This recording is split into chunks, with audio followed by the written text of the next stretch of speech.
Hi there! In this video, I will show you everything you need to know to get started with Procreate on iPad. My name is Esther Narioshi.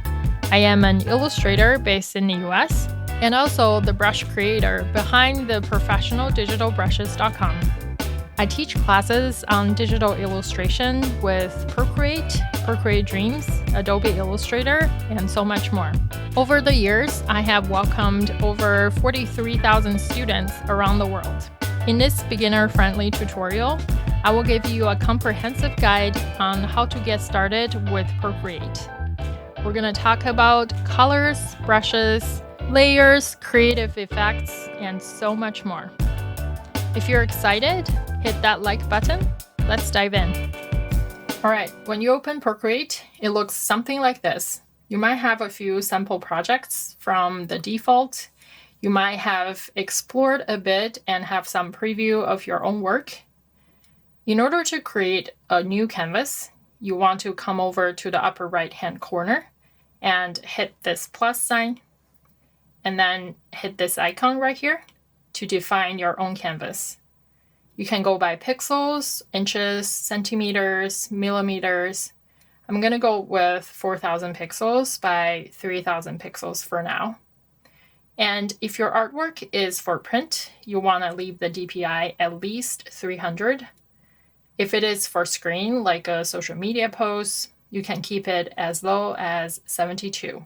Keep in mind that the bigger width, height, or DPI is, the lower amount of layers that will be available to you. So looks like my current setting will give me 83 layers. That is pretty generous. So I'm going to hit create to go into my canvas. Inside the canvas, we can see that all the controls and icons are along the edges, which is pretty good. That'll give you a lot of space to draw. We'll go over everything little by little.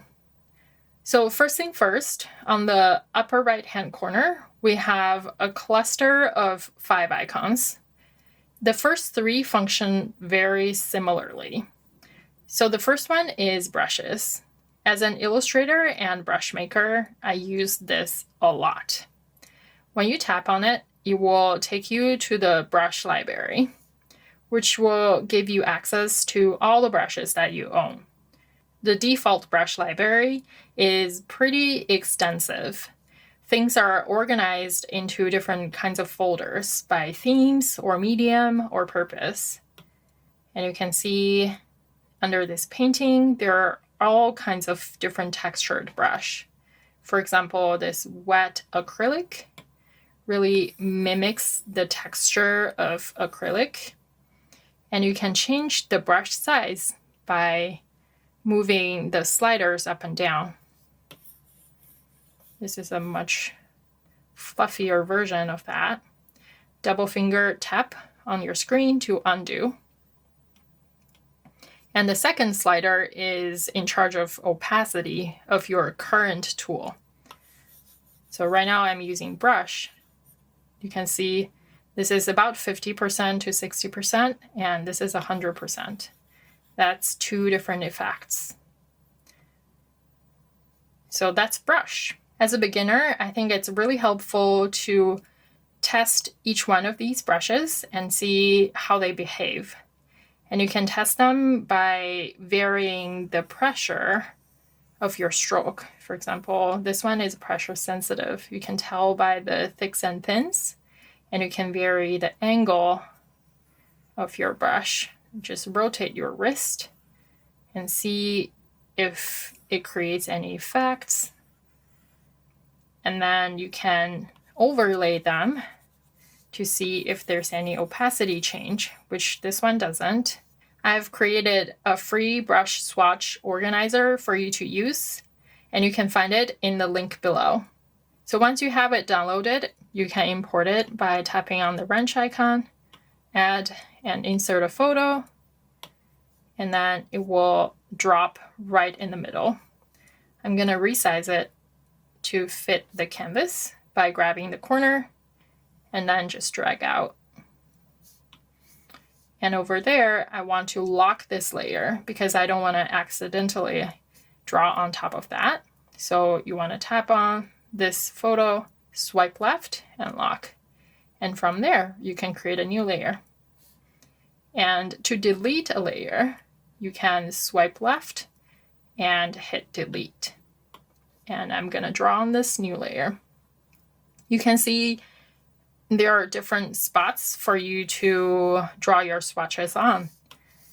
For example, this little tinder box under inking. Let's test this one out. This one is pretty pressure sensitive, and you can see there's like bleeding effect on the edge, which is pretty cool. And then you can write the name out at the bottom of it. And from there, you can create your own swatch. Also, at the very top of the brush library, you should be able to see all the recent brushes that you have used. And if you really love some of the brushes, you can pin them at the top. So just left swipe and then pin, and then they will be available there at all times. Now that we understand the basics of brush, that will give us a good foundation for the smudge tool as well as the eraser tool. I'm going to choose a different color to show you how to use these tools. So make sure I have a clear layer, and I'm just going to draw something super simple, like these squiggles. And I will create a new layer on top and give it a different color, maybe this blue, and draw something like that. Maybe this time I'm going to use a textured brush. This one is a wet acrylic from the native library. And you can choose the smudge tool to kind of blend the color a bit. But I will say the smudge tool only affects the current active layer. You will see in a second. So when I hit smudge, and then just, you can increase the size the same way how you would use for a brush. It's gonna smudge things a bit. It creates some really nice blending effect. But you can see the orange part is not affected at all, because all of these three tools, the brush, smudge tool, and the eraser tool, only work on the current layer. So you can select the second layer to smudge it. And you can see the blue part is not affected at all, which is really nice. And when you tap on the smudge tool, just like how you have access to the brush library, you can change the shape of the smudge, the tip of the smudge. For example, you can make it really clean by selecting a brush that doesn't have feathering. And the smudge option, when you smudge things, it's gonna create a different effect than what we have seen so far. So this one is pretty clean. So sometimes you want the brush you have used and the smudge to have the same shape. To synchronize that, you can select your active brush, which in this case, I have the wet acrylic. And then you want to long press the smudge. That will synchronize the smudge into the wet acrylic shape as well. That's a quick shortcut. And similarly, that's how you work in eraser mode as well. So by default, you can select whatever brush. For example, this brush has a pretty clean edge, and you can change the size and opacity with the sliders on the left, just like how you would with a brush. And this is a pretty clean eraser edge. And you can also make it a bit feathered by choosing a textured brush. For example, I'm gonna pick my oil pastel as my eraser. When I erase the edge, it will give me a softer and more feathered look. Kind of mimics the texture of an oil pastel. So this is how brush, smudge, and eraser tool work. And we kind of have touched on it a bit already, which is the number 4 icon, that is layers. So layers are great because it allows us to work with individual motifs independently without affecting others. If you have this piece of motif on top of a paper and it's impossible to change this blue without affecting the layer beneath in any way. But in digital illustration, you can do that. You can hide it and you can move it around, and you can even use the blend effect, which is by tapping the N, letter N, and then you can change how the top layer interact with the bottom layer. I'm gonna hop over to one of my other demo files so that you can see the effect better. So over here I have, I'm gonna delete the top one. Over here I have pair, which is in a layer group. You can see because it has the arrows icon. When I tap on it, it will expand. Inside this folder of a bunch of layers, there are they have different jobs, basically. So each one of them has, is in charge of one area, one motif. This one is the leaf, and this is the vein of the leaf.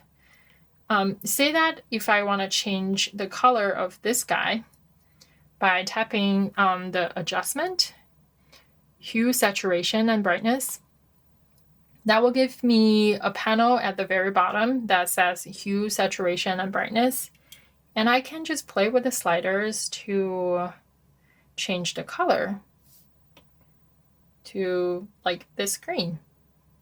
And once I'm happy with it, and I can just apply, you notice that nothing else on this canvas has changed.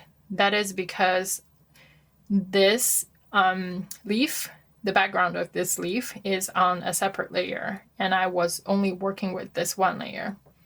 This is a huge advantage of digital illustration, that is non-destructive editing, that you can work with one single layer without affecting everything else around it.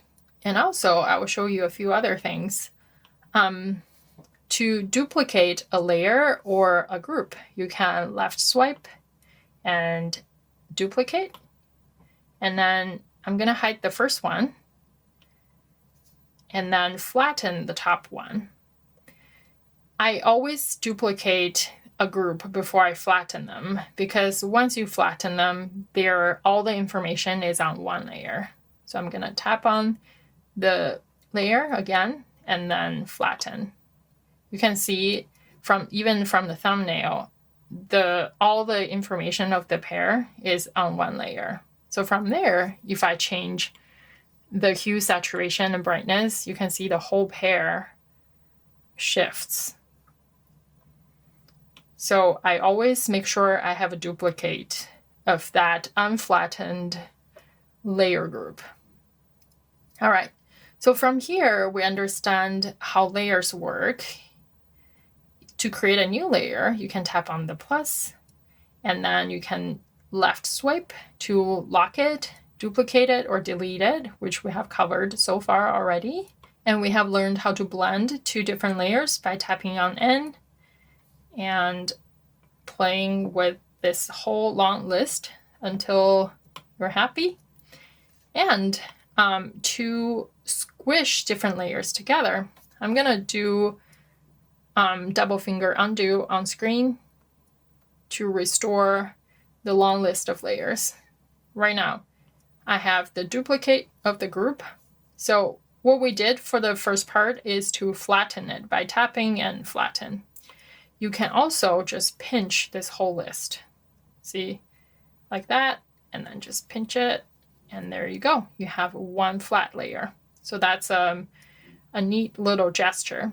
You probably noticed by now that Procreate is pretty good at using gesture as part of the process. You have already learned how to pinch to zoom, and you can rotate with it as well. When we get to colors, you can also long press on screen to sample different colors, and the colors that you have decided on will be the active color over here. Since we're talking about colors, let's take a look.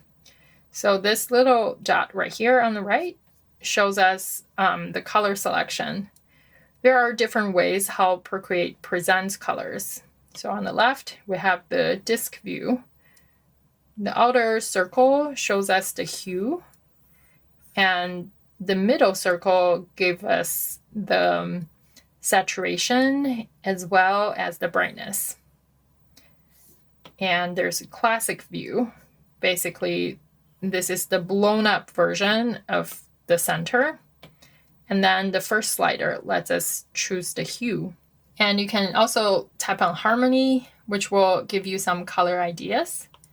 And there are different ways of how it samples colors, but I would not give you a whole color theory in this short little video. So that's how you play with colors. But personally, I like to use value because this is how my mind functions. It helps me to think hue, saturation, and brightness independent from each other. Last but not least, you will have your palettes. You can accumulate your own by tapping on the plus sign and create a new palette. You can also create a new palette from a photo or a file, or pointing your camera to something that inspires you. So I'm gonna hit create a palette, and at the very top, just tap on the square and it will move the active color into your palette. And you can, of course, rearrange it just like how you would with layer. So when you hold one layer and move it up and down, you can rearrange it. All right, and last but not least, about color, you can touch on the cards. For example, if I want to go to this palette, and you can touch on cards, and it will give you larger view of your color spots. And you can also pull this color panel into your workspace and basically pin it there. And you can close it whenever you're ready to not work with colors. All right, there's that. I want to go back to layers for a minute because there's something really cool that I just have to show you. So now over here, I have a new layer. I'm gonna draw something random like that. Say that I want to draw something else inside this shape. This brush that I use is very textured, and it's close to impossible to draw just along the edge. It's impossible. But because we're in digital illustration, this is made very, very easy. There are two ways to do that. The first way is to use Lock. You might have heard of that name a million times. So tap on the thumbnail and then click on Lock, or you can two-finger swipe on that layer, and you can see the background turns into this checkerboard pattern. So when you draw on top of that, voila, only the overlapped area shows up. Isn't that cool? So when you look at the layer, this is what it looks like. And I'm gonna undo a couple of times and then show you something else. So unlock it by double finger swipe, and then I'm gonna create a new layer on top. Say that I've done the same stripes, and whoa, they're way big. They're just not along the edge. But here's what you can do. Tap on the top layer and then create a clipping mask. Ta-da! The same thing happens, only the overlapped area shows up. This is really nice. I think this is better than the Lock. For one, you can tap on the selection tool to move it around. So this thing is live, and you can rotate it, and you can even change the color by tapping on the adjustments, hue, saturation, and brightness. Change the color, and this is all independent from the base layer. You did not alter a thing for this pink layer because the texture layer is independent. So that is super cool. For the next part, I'm going to talk a bit about creative effects since we're talking about hue, saturation, and brightness. So one of the things that people may use a lot is blur. There are 3 different ways to blur, and the first one is probably most common. It's called Gaussian blur. So now I have the top layer selected. I can hit adjustments and Gaussian blur, and then just use my finger or the pencil to slide on screen to adjust the intensity of the effect. Isn't that cool? And you can also duplicate this layer and then rotate one of them and then change the blend mode to something else. I don't know what I'm going to do with this, but this is an effect that you can create inside Procreate. All right, and I'm going to pinch all these 3 layers together into one to show you something else. So tap on the adjustments and go all the way down to liquify. This is pretty much, liquify has a lot of potential. There are different modes, like you can see at the bottom of your screen. There's push, twirl, pinch, expand, and all that jazz. I'm gonna just show you one of them. So this is twirl. When you tap on screen, it brings on a tornado across the board. It only affects the active layer, which is pretty cool. And double finger undo if you're not happy with that. And then adjust the size, pressure, distortion, momentum of the tornado. Say that you did something like this and you want to bring back just a little bit, but not restore it all the way back. So it's not an undo, instead it's reconstruct. This will restore parts of the effect, but not the whole effect. So I really encourage you to play with the whole adjustment list. It has a lot of fun effects that you can add onto your digital illustration. For the next section, I want to talk about selection. We kind of touched on it a bit already. So over here, we have this stripy shape. I'm going to go over to, actually, I'm going to use my pear because why not? So tap on the arrow sign. You can see there's a bounding box around my pear or whatever the active layer is. And then you can play with the rotation with this green node. And you can obviously flip it. At the very bottom, you can see this flip horizontal, flip vertical, rotate 45-degree at a time.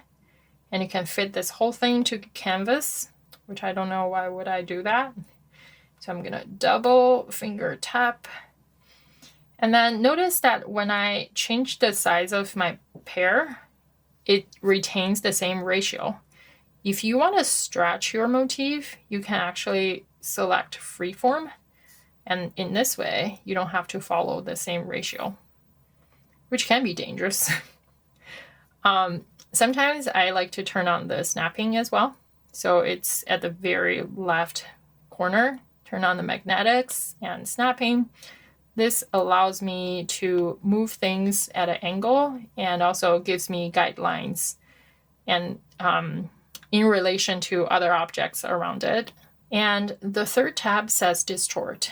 This lets you grab one corner at a time instead of all 4 corners. This is a cool way to create perspective. I'm gonna undo. And again, if you want to learn deeper with me, you can find my classes in links below. If you're hearing this, that means all my classes and brushes are on sale for a limited period of time. Find all the deeds in the links below. So this is distort. And the next option is called warp. This will give you a 3x3 grid that you can grab any area and start just stretching from the middle. And you can also move the corners as well. I don't know why you would do that with a pear, but I bet there are other scenarios that's fitting. So I'm gonna undo everything by double tapping. By the way, if you hold your 2 fingers on screen, that will undo multiple steps. And similarly, if you hold your 3 fingers on screen, that will redo multiple steps. See? That happened really fast. There you go. So that is selection. And we have talked about moving. Oh, one more thing. When you want to move things in a small increment, you can select the object and then just gently tap on the direction that you want it to move. In this way, it moves very, very slowly. So you don't have to be like super nervous about it. And this is moving the entire object. What if you just want to move this leaf away from the pear? If that's the case, you want to use this ribbon tool and then select freehand, because automatic is going to basically select based on color. And that is not a very clean selection because I have used a lot of texture on this leaf. So I'm gonna undo that and then just use the freehand. I'm just gonna draw around the leaf and then hit this arrow and then just move it to the side. Some people like to draw with a reference. So if that's the case, you want to tap on the wrench icon, canvas, and then you can hit reference. And from there, you can either use the reference to represent the whole picture. This is really helpful because when you are working in details, you want to see how the detail is affecting the whole thing. For example, if I want to add some orange detail over on the pear, and you can see immediately it is being reflected on a bigger picture as well. You can also import image here as your reference. I don't really use the face function, so I'm gonna skip that one. And then you can close it anytime. Also, on the similar note, since we're talking about canvas, you can turn on the drawing guide. This will allow you to draw things, symmetrical things. So I'm gonna turn off my visible layer inside the frame, and I am going to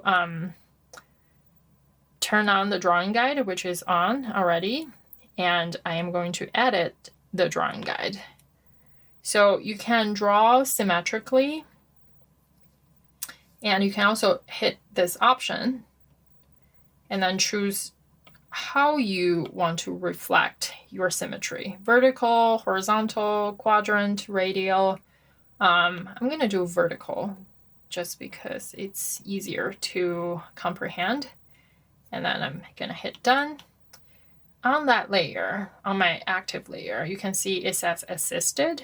If it doesn't, you want to tap on this thumbnail and then make sure the drawing assist is on. And from there, whatever you draw is reflected. See? This is really neat if you want to draw symmetrical work. So that is drawing guide. Of course, you can also use that drawing guide not just for drawing, but also to give yourself a grid. So I'm gonna tap on the 2D grid on the first tab. And this allows me to see things in a grid level. Some people like precision, so this really helps them to understand the position of their drawing. So I'm going to hit done. And from there, I can draw. I still have the assist on, so I'm going to turn it off because I don't have to draw along the grid. So I'm going to tap on the thumbnail, hit drawing assist. And in that way, the grid is just a visual guide. It doesn't affect how I draw. I can draw whatever, and it's not snapping anymore, which is great. You've noticed that we have used a lot of gestures, and the gestures can actually be customized. So you want to hit this wrench icon, go over to Preference, and then you can go to Gesture Controls. That will allow you to customize gestures. Sometimes I just come in here to see what gestures that I'm not using, so that I can incorporate that as a part of my workflow to make things faster. My favorite is to use 3-finger swipe to clear the layer. I don't think this is default. I customize it. So hit done. If I want to clear this layer completely, just use 3-finger and swipe, and voila, they're gone. And also another thing that's helpful to know is this pressure and smoothing. I'm a brush maker. I love how pen interact with Procreate to create natural texture. And in that interaction, pressure is also an important part of it. But I recognize that some people might be naturally heavy-handed, some people might be naturally light-handed. To compensate that factor, you can go to pressure and smoothing and play with the pressure sensitivity. I don't want to give you a lecture on how this curve means. Basically, adjust it, make it bend upwards, and then draw some strokes. And then go back and make it bend downwards and draw some strokes and see how it works. And this pressure and smoothing adjustment is going to affect every single brush that you use. So it's going to, on top of the default setting, it's going to behave based on how you have adjusted. All right, so that's pretty much the interface portion of things. If you have spent like hours and created your masterpiece and you want to share with the whole world, do it. But before that, I want you to tap on this wrench icon and you want to go to Canvas. At the very bottom, Canvas information. Tell the world who made it. So put your name there, sign, put a photo, and then hit done. I'm going to cancel this time. And when you share your work, there is a bit of copyright information right there. I don't know how exactly it presents, but I like to make sure the authorship is honored. All right, to share, you can share it as a single image. That is pretty much different, all these different formats. It will flatten the artwork and share as one image. That's great for social media. If you want to share everything layer by layer, you also have those formats to choose from. So most common one is probably JPEG or PNG. That's great for social media. And then once you tap on one of those, and it will present you options to share, either text to someone or social media platforms or your Dropbox or whatnot. So that's how you share. Thanks for watching. Don't forget to like this video and subscribe and share. Hit that notification bell to stay updated. Drop a comment below and tell me what Procreate tutorial you would like to see next. And if you want to support the channel, check out my professional brush collection and all my wonderful classes. I will see you in the next tutorial.